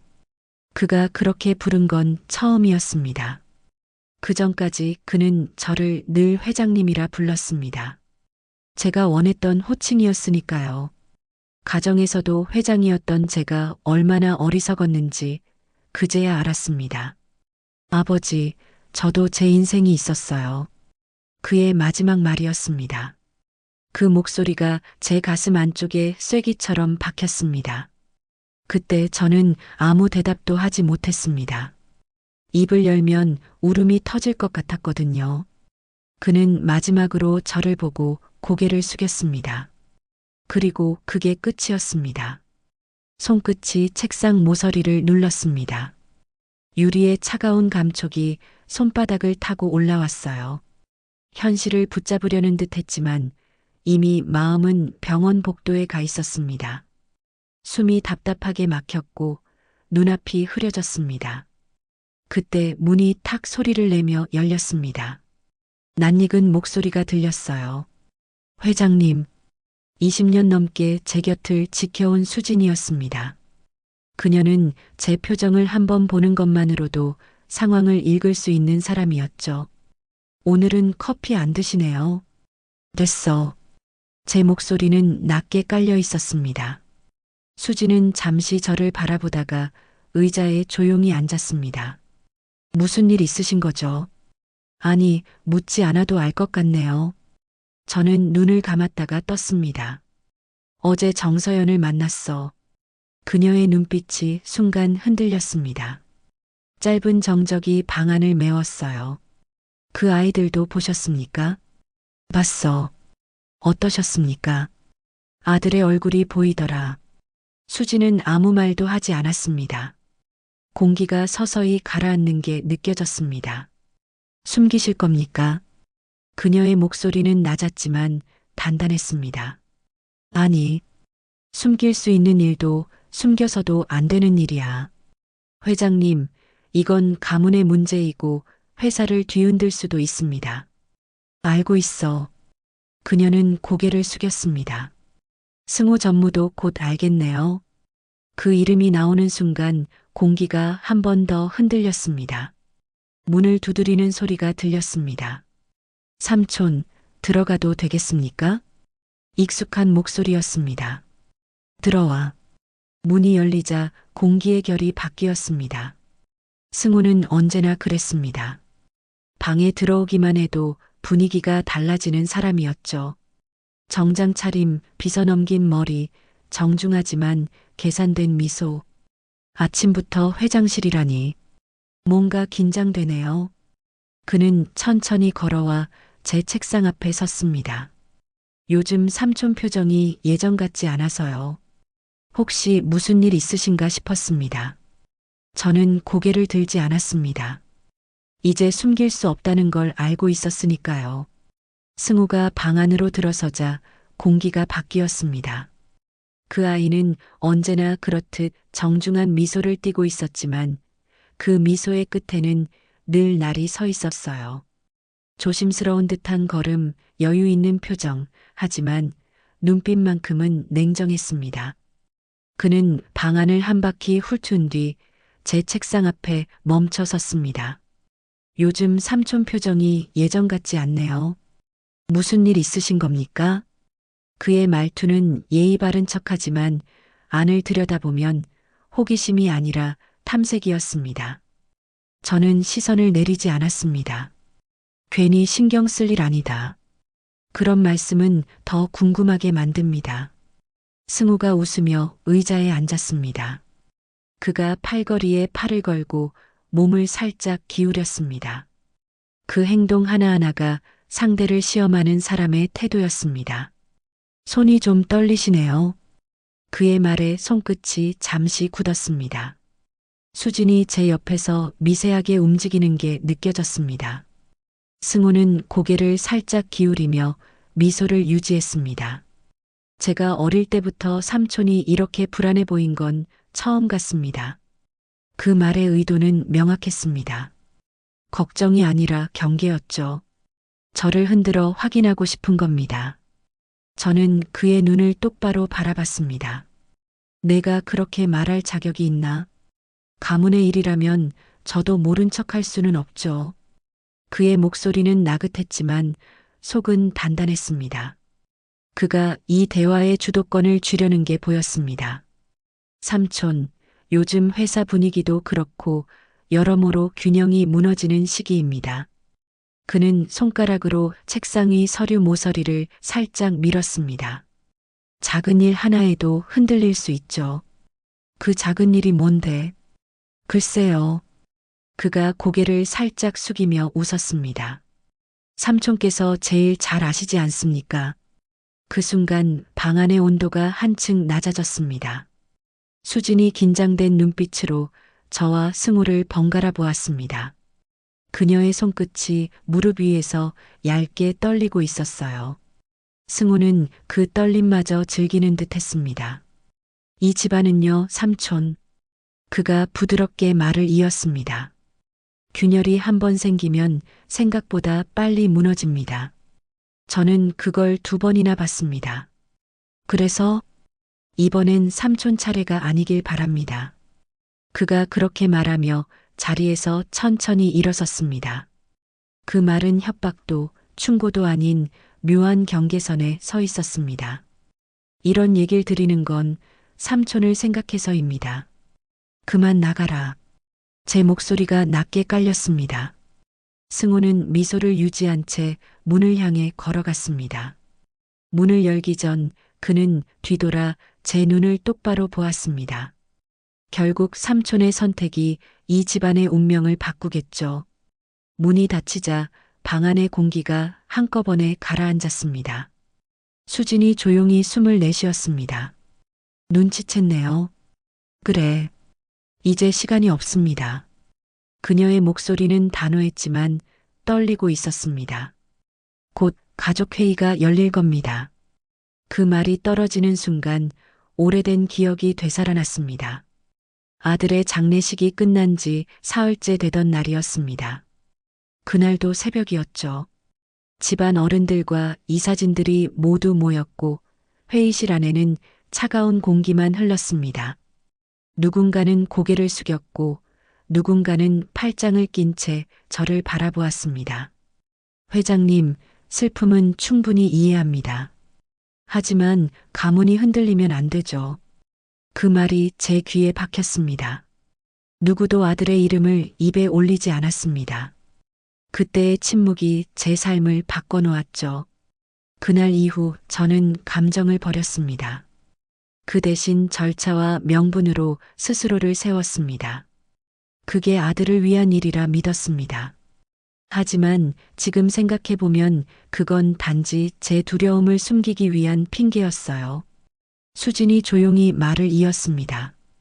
회장님, 승호 전무가 가문의 사람들을 움직이기 시작했습니다. 빠르네. 아마 삼촌의 결정을 기다리는 게 아니라 미리 길을 만들고 있을 겁니다. 그래서 내가 가만히 있을 거라 생각하겠지. 저는 책상 위 사진을 집어들었습니다. 병원 침대에 앉아있던 아들, 그 옆에 서 있던 정서연. 사진 속의 미소가 왜 그토록 따뜻했는지 이제야 알 것 같았습니다. 그는 세상에서 가장 자유로운 얼굴을 하고 있었어요. 그 자유를 저는 끝내 이해하지 못했죠. 회장님, 수진이 조용히 불렀습니다. 이제는 결정을 내리셔야 합니다. 그래. 숨기지 않으실 겁니까? 그럴 생각 없어. 그럼 가족들이 움직이기 전에 말씀을 하셔야 합니다. 내가 먼저 말하지. 제 목소리가 생각보다 담담하게 나왔습니다. 회장님, 정말 괜찮으시겠습니까? 괜찮을 리가 있겠냐. 그 말을 하고 나니 이상하게도 가슴 한가운데서 뜨거운 것이 올라왔습니다. 두려움보다 홀가분함이 컸습니다. 이제 숨을 이유가 없어. 저는 사진을 조용히 책상 위에 내려놓았습니다. 창밖으로 아침빛이 스며들고 있었습니다. 어둠이 천천히 물러나고 하늘이 희미한 푸른색으로 번져갔습니다. 그 빛이 방 안으로 들어올 때마다 제 안에 무언가가 조금씩 무너지는 느낌이 들었습니다. 하지만 그 무너짐은 고통이 아니라 해방에 가까웠습니다. 오늘 저는 다시 회의실로 걸어 들어갈 겁니다. 이번엔 회장으로서가 아니라 아버지로서요. 그 누구도 대신할 수 없는 제자리에서 제 아들의 이름을 직접 말할 겁니다. 창문 너머로 아침빛이 완전히 퍼지고 있었습니다. 밤의 잔재가 서서히 걷히고 도시의 윤곽이 드러났습니다. 모든 것이 제자리로 돌아가는 듯 보였지만 제 마음은 그 반대였어요. 오늘은 제 인생의 무게가 완전히 뒤집히는 날이라는 걸 알았습니다. 책상 위의 사진을 다시 집어들었습니다. 아들이 웃고 있었어요. 병실의 얇은 커튼 사이로 들어오는 햇살이 그 얼굴 위에 부드럽게 내려앉아 있었죠. 그 옆에 서 있던 정서연의 표정은 평온했습니다. 두 사람의 사이에는 어떤 말로도 끊을 수 없는 무언가가 있었어요. 그것을 저는 그때 외면했습니다. 아들이 제 그림자에서 벗어나려 했을 때 저는 손을 뻗지 않았습니다. 그게 지금의 저를 만든 죄였죠. 문을 닫고 나와 복도를 걸었습니다. 발자국 소리가 정적에 묻히지 않고 멀리 퍼졌습니다. 직원들이 저를 향해 고개를 숙였지만 저는 아무 말도 하지 않았어요. 이 건물, 이 회사, 이 제국이 제 손에서 만들어졌다는 사실이 오늘만큼은 공허하게 느껴졌습니다. 벽에 걸린 액자 속 젊은 시절의 제 얼굴이 눈에 들어왔습니다. 그때의 저는 자신감으로 가득했지만 지금의 저는 그 모든 자신감을 짐처럼 짊어지고 있었어요. 가족회의실 앞에 섰습니다. 묵직한 문 너머로 사람들의 목소리가 들렸습니다. 익숙한 기침소리, 속삭임, 긴장된 숨소리까지 모두 제 피부치들이지만 오늘만큼은 낯선 사람들처럼 느껴졌습니다. 문을 열고 들어가자 순간 공기가 얼어붙었습니다. 모두가 제 쪽을 바라봤습니다. 오랜 세월 동안 이 자리에서 수많은 회의를 주재했지만 오늘은 그 어떤 자리보다 무거웠습니다. 테이블 위에는 정갈하게 놓인 서류들과 이름표들이 있었고 제 자리는 언제나 그랬듯 맨 앞이었죠. 저는 천천히 걸어가 자리에 앉았습니다. 한동안 아무도 입을 열지 않았습니다. 누군가는 저를 똑바로 보았고 누군가는 눈을 피했습니다. 그 정적 속에서 모든 시선이 제게 쏠려 있었습니다. 그리고 저는 결심한 대로 말을 꺼냈습니다. 이 자리에서 숨길 게 있다. 목소리가 낮게 깔렸습니다. 모두의 시선이 더 날카로워졌어요. 7년 전 내 아들이 세상을 떠나기 전 마지막으로 남긴 말이 있다. 저도 제 인생이 있었어요. 그 말의 의미를 이제야 이해했다. 회의실 안이 웅성거리기 시작했습니다. 누군가 속삭였고 누군가는 고개를 숙였습니다. 저는 손을 들어 그 소리를 잠재웠습니다. 그리고 그 인생의 흔적이 지금 내 앞에 다시 나타났다. 두 아이가 있다. 내 아들의 아이들이다. 숨소리 하나조차 들리지 않았습니다. 모두의 얼굴이 굳었습니다. 놀람과 불안, 그리고 계산이 섞인 표정들이었어요. 저는 그 눈빛들을 정면으로 받아들였습니다. 나는 이 아이들을 숨기지 않을 거다. 이 집안의 피를 부정하지 않겠다. 이게 어떤 결과를 불러오든 감당하겠다. 누군가 자리에서 몸을 움직였습니다. 그건 승우였습니다. 그는 조심스럽게 일어나 저를 향해 고개를 숙였습니다. 삼촌 말씀이 사실이라면 여러 가지 후폭풍이 있을 겁니다. 알고 있다. 그럼에도 불구하고 공개하시겠다는 겁니까? 그래. 그의 얼굴에 짧은 놀람이 스쳤습니다. 그는 한 발짝 앞으로 나와 천천히 말을 이었습니다. 그 아이들이 회장님의 후손임을 인정하신다면 가문의 모든 질서가 흔들릴 겁니다. 이미 흔들리고 있어. 숨긴다고 해서 돌아올 질서가 아니야. 그럼 회사는요?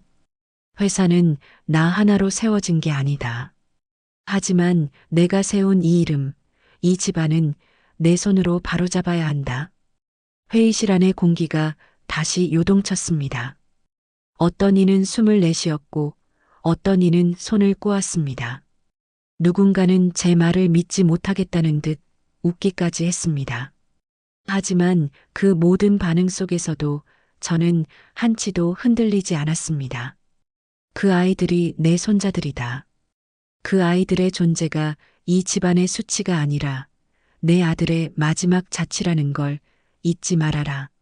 제 목소리가 스스로도 낯설 만큼 단단했습니다.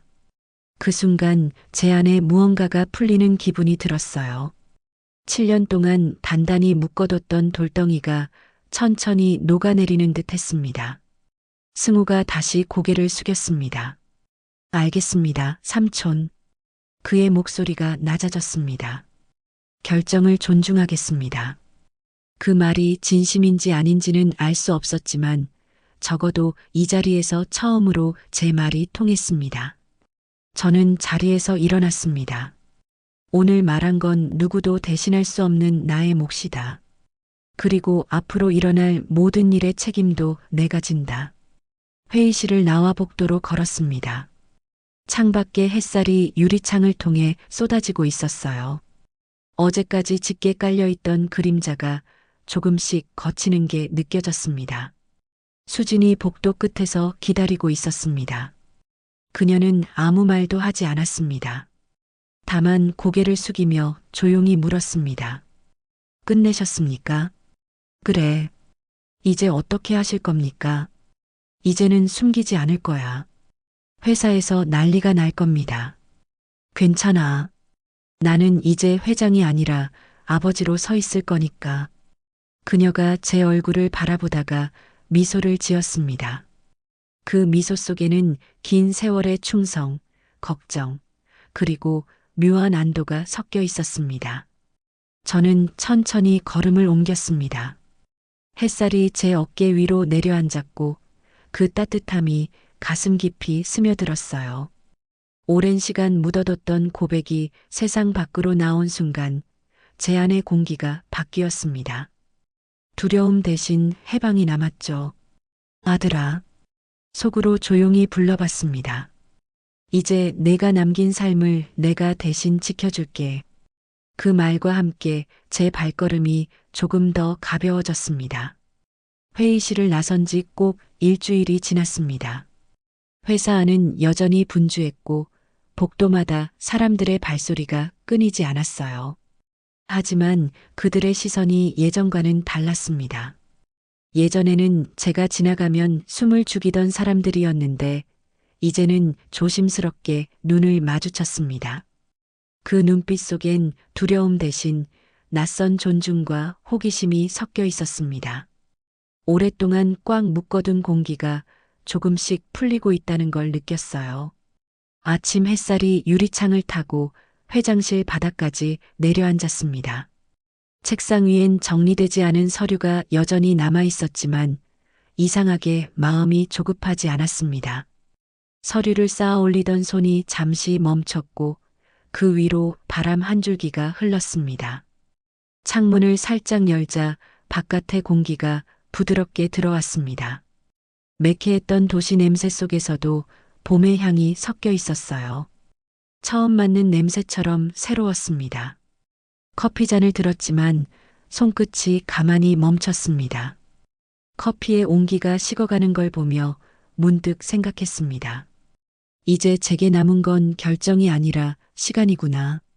이 회사의 의자와 회의실 보고서, 그리고 제가 평생 지켜온 이름이 더 이상 저를 지탱하는 무게가 아니었습니다.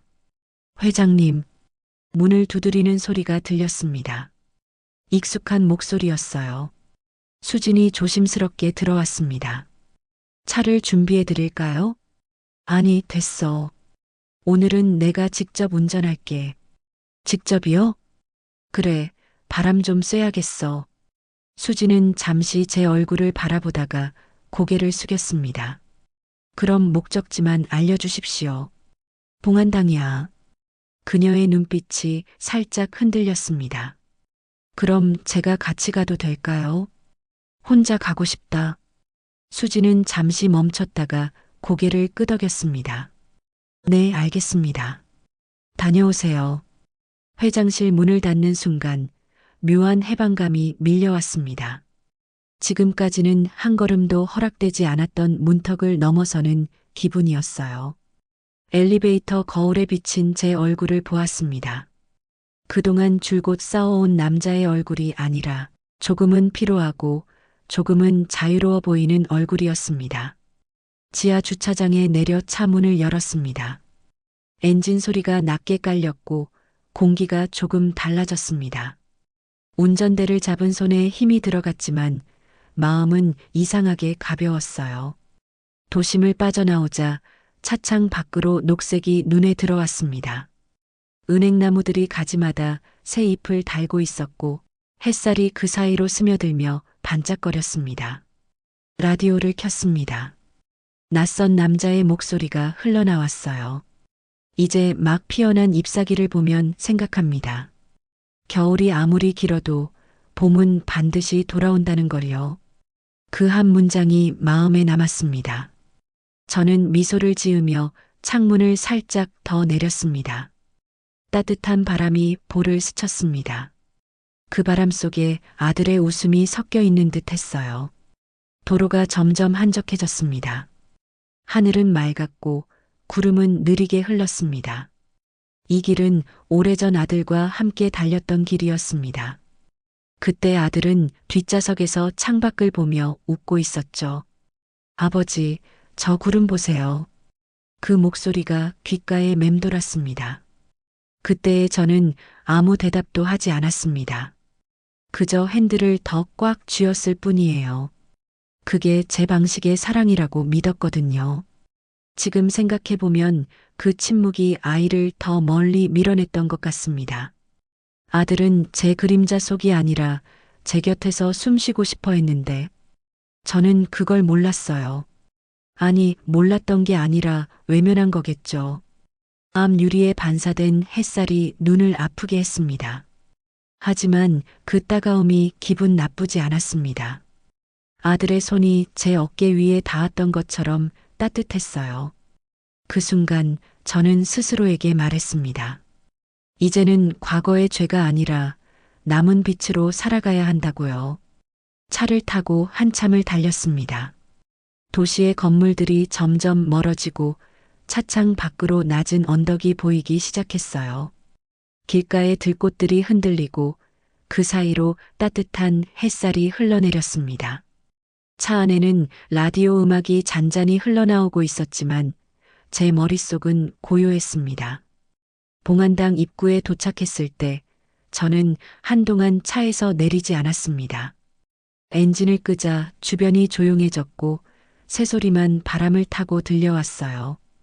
이곳은 7년 동안 한 해도 거르지 않고 찾아온 곳이지만 오늘은 다르게 느껴졌습니다. 이제야 진짜로 마주할 수 있을 것 같았습니다.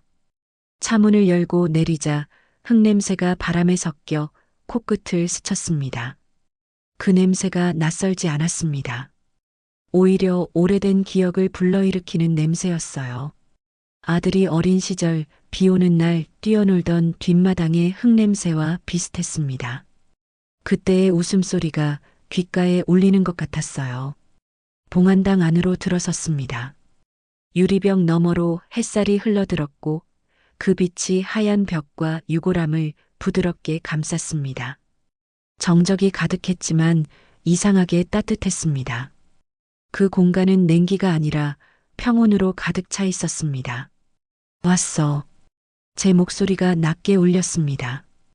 이번엔 조금 늦었네. 유리벽 속 사진을 바라보았습니다. 아들은 여전히 웃고 있었습니다. 그 미소는 시간이 멈춘 듯 변하지 않았어요. 하지만 이제 그 웃음이 슬프지 않았습니다. 그저 반가웠습니다. 손끝으로 유리 위를 천천히 쓸었습니다. 차갑고 매끄러운 감촉이 손바닥에 닿았습니다. 내 아이들 봤다. 그 말을 내뱉자 목이 먹먹해졌습니다. 너랑 똑같이 웃더라. 숨을 들이마시자 향 냄새가 더 짙게 느껴졌습니다. 그동안 미안했다. 너를 이해하려 하지도 않았고 내 방식만 옳다고 믿었지. 말을 멈추고 한동안 서 있었습니다. 아들의 사진 속 웃음이 조용히 저를 바라보는 것 같았습니다. 뒤에서 문이 열리는 소리가 났습니다. 고개를 돌리니 정서연이 서 있었습니다. 그녀는 검은 카디건을 걸친 채 두 아이의 손을 잡고 있었어요. 회장님, 그녀의 목소리는 여전히 조심스러웠습니다. 이제야 오셨네요. 그래, 조금 늦었지. 그녀는 조용히 다가와 아들의 사진 앞에 섰습니다. 오랜만이네요. 그녀의 목소리가 떨렸습니다. 아이들은 그녀의 곁에서 사진을 뚫어지게 바라보고 있었습니다. 할아버지, 아빠 사진이에요? 쌍둥이 중 한 아이가 물었습니다. 그래. 아빠가 웃고 있네요. 응, 내가 웃을 때랑 똑같아. 아이는 사진을 향해 손을 흔들었습니다. 안녕하세요, 아빠. 그 순간 가슴이 저릿하게 아파왔습니다. 아이의 손짓이 너무도 자연스러웠기 때문이에요. 마치 아들이 그 손을 받아줄 것 같았습니다. 정서연이 제 쪽을 바라보았습니다. 이제 괜찮으신가요? 괜찮아. 이제야 조금은. 아이들이 자라면서 많이 묻더라고요. 아빠는 어떤 분이셨냐고요. 뭐라고 답했어? 따뜻한 사람이었다고요. 그리고 누구보다 용감했다고. 그녀의 말에 가슴이 뭉클해졌습니다. 저는 고개를 끄덕였습니다. 잘했네. 그게 그 녀석이었어. 한동안 아무 말도 하지 않았습니다. 햇살이 유리벽을 타고 들어와 세 사람의 얼굴을 비추고 있었습니다. 아들의 미소 위로 빛이 내려앉았어요. 회장님, 정서연이 조용히 말을 이었습니다. 이제 이 아이들에게 뭐라고 해주실 건가요? 할아버지라고 부르라고 해. 그녀가 놀란 눈으로 저를 바라봤습니다. 정말 괜찮으신 겁니까? 괜찮아. 늦었지만 이제라도 그 말을 듣고 싶다. 두 아이가 제 앞에 다가왔습니다. 할아버지, 그 목소리가 떨렸습니다. 저는 미소를 지으며 아이들의 머리를 쓰다듬었습니다. 그래, 잘 왔어. 너희 아빠가 정말 좋아했을 거야. 그날 봉안당 안에는 눈물 대신 웃음이 남았습니다. 그 웃음은 조용했지만 오래도록 여운이 남았습니다. 유리병 너머의 사진 속 아들이 조금 더 환하게 웃는 것 같았어요. 밖으로 나오자 따뜻한 바람이 얼굴을 스쳤습니다. 바람 속에 흙냄새와 향 냄새가 섞여 있었습니다. 저는 한동안 그 자리에 서 있었습니다. 그리고 속으로 조용히 말했습니다. 이제 됐다. 그 한마디가 세상 어디보다도 진심이었습니다. 봉안당을 나와 천천히 언덕 아래로 내려왔습니다. 바람이 부드럽게 불어왔고 하늘은 맑게 열려 있었어요. 구름 한 점 없는 푸른 하늘 아래 들꽃들이 일제히 고개를 들어 바람을 맞았습니다. 그 풍경이 마치 세상의 모든 무게를 덜어내듯 평온했습니다. 이곳을 찾을 때마다 느껴지던 죄책감 대신 이상한 고요함이 제 안을 채우고 있었습니다. 언덕 아래 벤치가 보였습니다. 그 위에 앉아 한동안 하늘을 바라봤습니다. 햇살이 따뜻하게 내려앉았고 그 빛이 제 어깨를 감싸 안는 것 같았어요. 주머니에서 아들의 시계를 꺼냈습니다. 유리 표면에는 세월의 흠집이 가득했지만 초침은 여전히 움직이고 있었습니다. 그 소리가 너무도 선명하게 들렸습니다. 탁, 틱, 탁. 그 단순한 반복이 제 심장 박동과 맞아떨어졌습니다. 시간이 멈춘 줄 알았는데 아직 가고 있었구나. 저는 조용히 중얼거렸습니다. 그동안 저는 시간이 제게서 멈췄다고 믿었어요. 아들을 잃은 날 이후로 하루하루가 무의미한 숫자처럼 흘러갔으니까요. 그런데 지금 보니 세상은 한 번도 멈춘 적이 없었습니다. 멈춰 있던 건 저였죠. 잠시 눈을 감았습니다. 바람이 머리카락 사이를 스치며 지나갔습니다. 그 바람 속에 아들의 웃음소리가 섞여 있는 듯 들렸어요. 그 아이가 뛰놀던 마당, 해가 지던 저녁밤 냄새가 풍기던 부엌, 그 모든 장면이 한꺼번에 떠올랐습니다. 그중 가장 선명한 건 아들이 제게 처음 아버지라고 불렀던 순간이었습니다.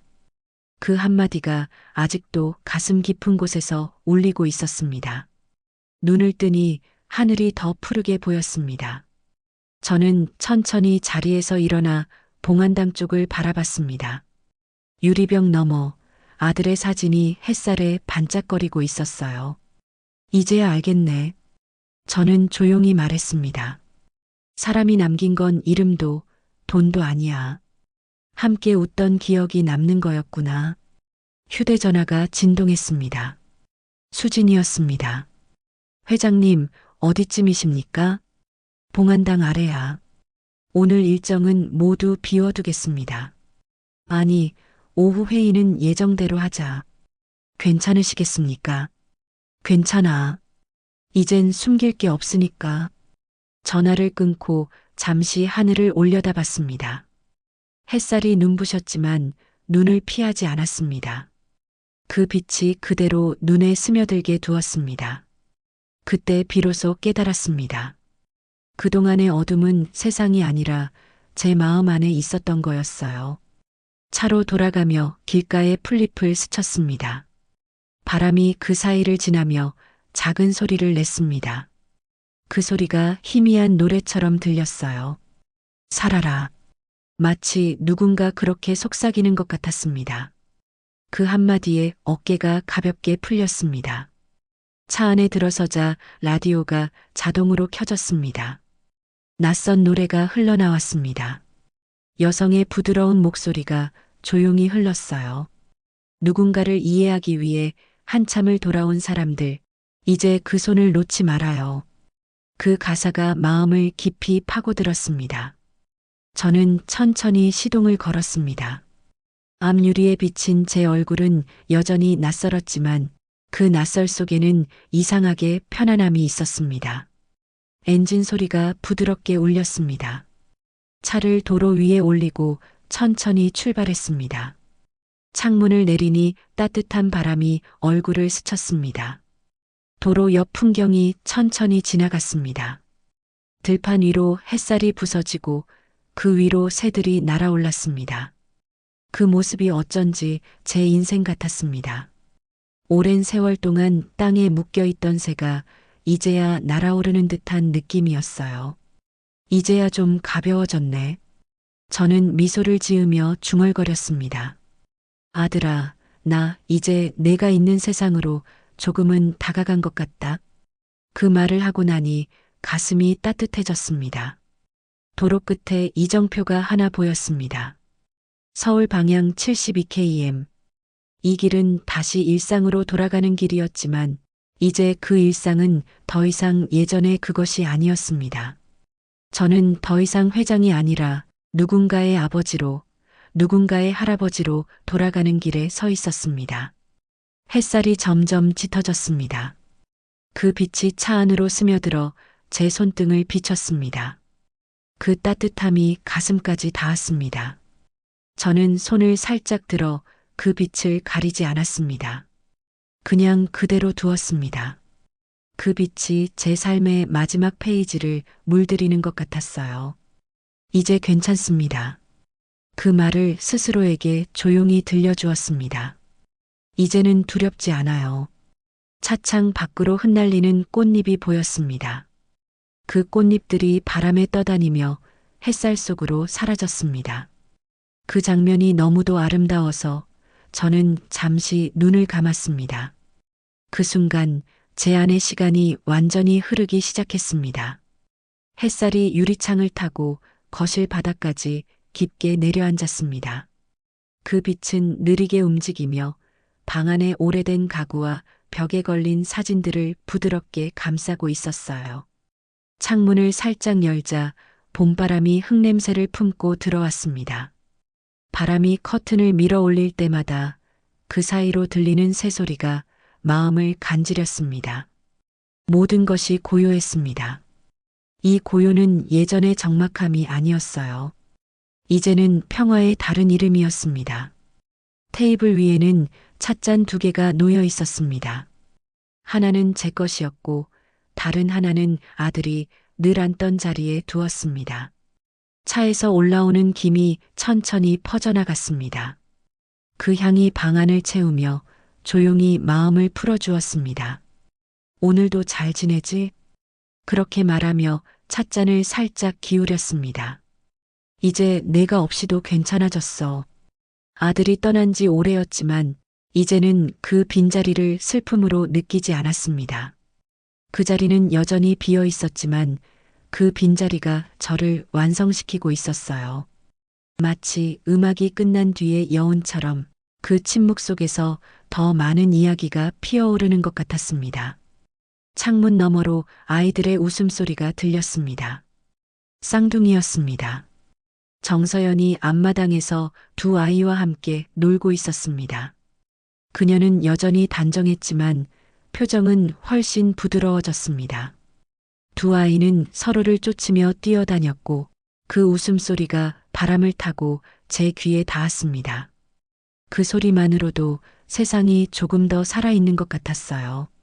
할아버지, 쌍둥이 중 한 명이 저를 향해 손을 흔들었습니다. 저도 천천히 손을 들어 인사했습니다. 그 단순한 동작 하나에 마음이 이상하게 따뜻해졌습니다. 그 아이들의 눈빛 속에서 저는 오래전 아들의 얼굴을 보았습니다. 그 눈빛은 닮아 있었고 그 닮음이 더 이상 아프지 않았습니다. 정서연이 마당 끝에서 제게 고개를 숙였습니다. 커피 내릴까요? 그래, 부탁하지. 그녀가 웃으며 집 안으로 들어왔습니다. 그 웃음은 지난 세월의 무게를 견딘 사람만이 지을 수 있는 미소였습니다. 그녀는 더 이상 제게 두려움을 느끼지 않았습니다. 저 또한 그녀를 원망하지 않았습니다. 그녀가 제 아들의 곁에 있어 주었던 시간 덕분에 지금의 제가 존재할 수 있었음을 이제는 알게 되었으니까요. 커피 향이 퍼졌습니다. 그 향은 따뜻했고 묘하게 위로가 되었습니다. 정서연이 조심스럽게 찻잔을 제 앞에 내려놓았습니다.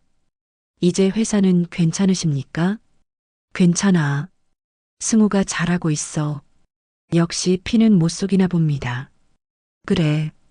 녀석도 결국은 내 피야.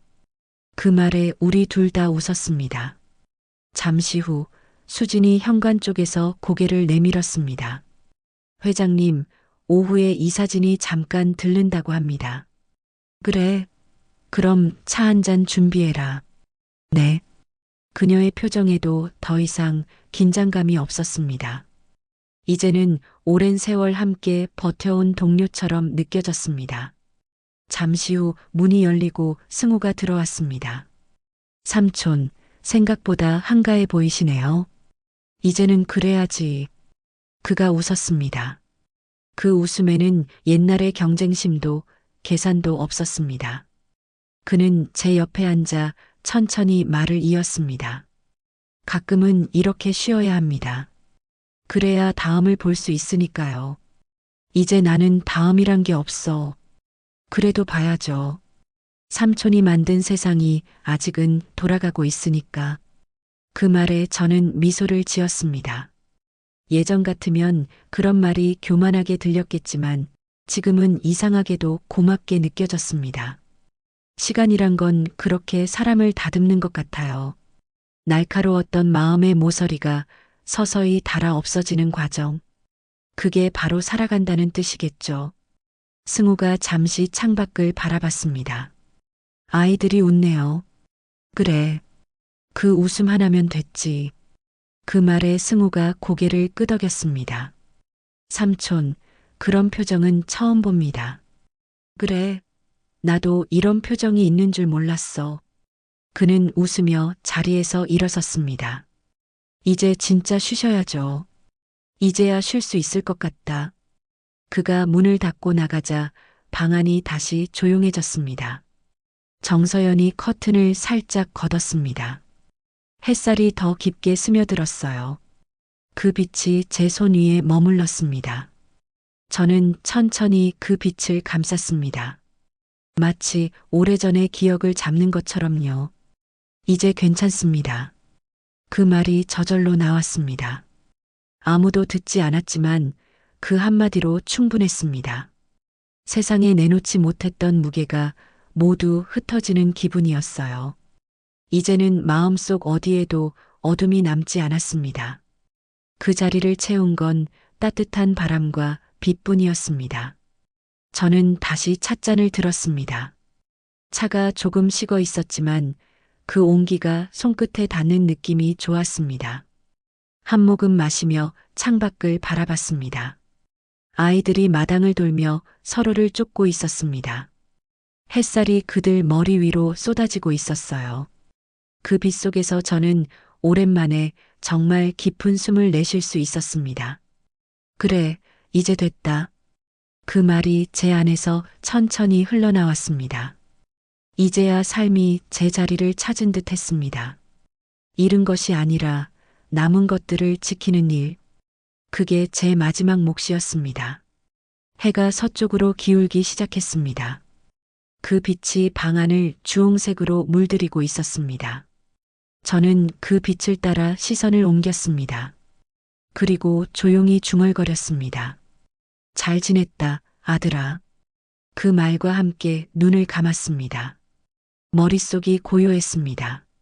새소리가 멀리서 희미하게 들렸습니다. 그 소리가 마치 시간의 끝에서 들려오는 안녕 같았어요. 세상은 여전히 움직이고 있었습니다.